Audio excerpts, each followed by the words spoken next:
जय जगन्नाथ। आइए जानते हैं भगवान को आपसे चढ़ावे में क्या चाहिए। पुराने समय की बात है। एक सेठ के पास एक व्यक्ति काम करता था। सेठ उस पर बहुत विश्वास करता था। कोई भी जरूरी काम होता वो उसी व्यक्ति से कहता था। वो व्यक्ति भगवान का बहुत बड़ा भक्त था।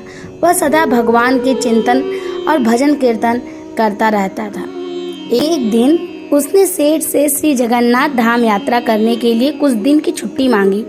सेठ ने उसे छुट्टी देते हुए कहा, भाई मैं तो हूँ संसारी आदमी, हमेशा व्यापार के काम में व्यस्त रहता हूँ, जिसके कारण कभी तीर्थ गमन का लाभ नहीं ले पाता हूँ।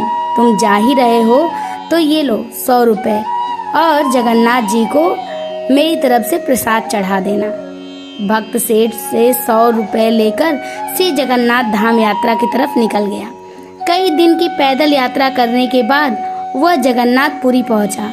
मंदिर की ओर प्रस्थान करते समय उसने रास्ते में देखा कि बहुत सारे संत, भक्त जन, वैष्णव जन हरि नाम संकीर्तन बड़ी मस्ती में कर रहे हैं। सभी की आंखों से अश्रुधारा बह रही है।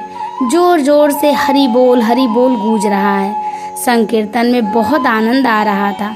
भक्त भी वहीं रुक गया और हरिनाम संकीर्तन का आनंद लेने लगा।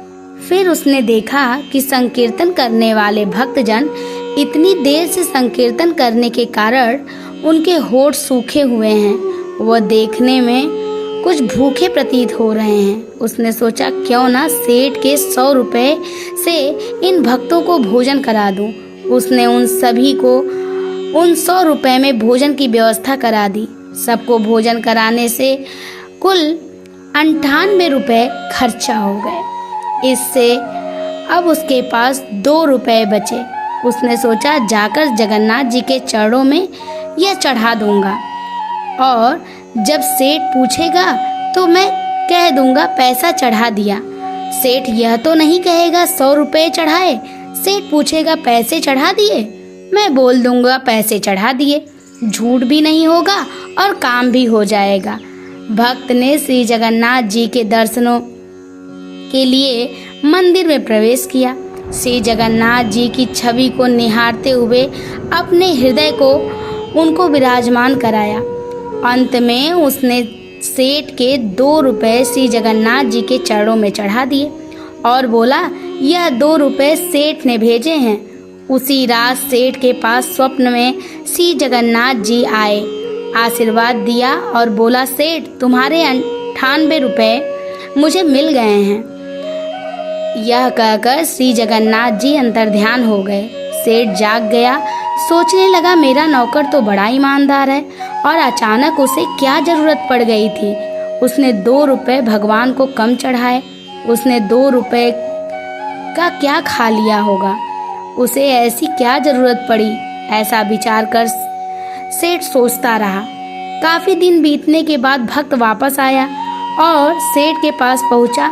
सेठ ने कहा, मेरे पैसे जगन्नाथ जी को चढ़ा दिए थे। भक्त बोला, हाँ मैंने पैसे चढ़ा दिए। सेठ ने कहा, पर तुमने 98 रुपये क्यों चढ़ाए? 2 रुपये किस काम पर प्रयोग किया? तब भक्त ने सारी बात बताई कि उसने 98 रुपये से संतों को भोजन करा दिया था। ठाकुर जी को सिर्फ 2 रुपये चढ़ाए थे। सेठ सारी बात समझ गया, बड़ा खुश हुआ तथा भक्त के चरणों में गिर पड़ा और बोला, आप धन्य हो, आपकी वजह से मुझे श्री जगन्नाथ जी के दर्शन बैठे बैठे मिल गए।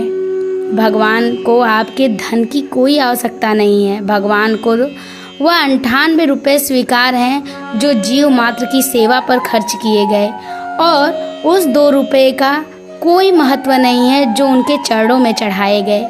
किसी जरूरतमंद की जरूरत को पूरा कर देना भी भगवान को भेंट चढ़ाने से कहीं ज़्यादा अच्छा है। हम उस परमात्मा को क्या दे सकते हैं जिसके दर पर हम सब भिखारी हैं। जय जगन्नाथ।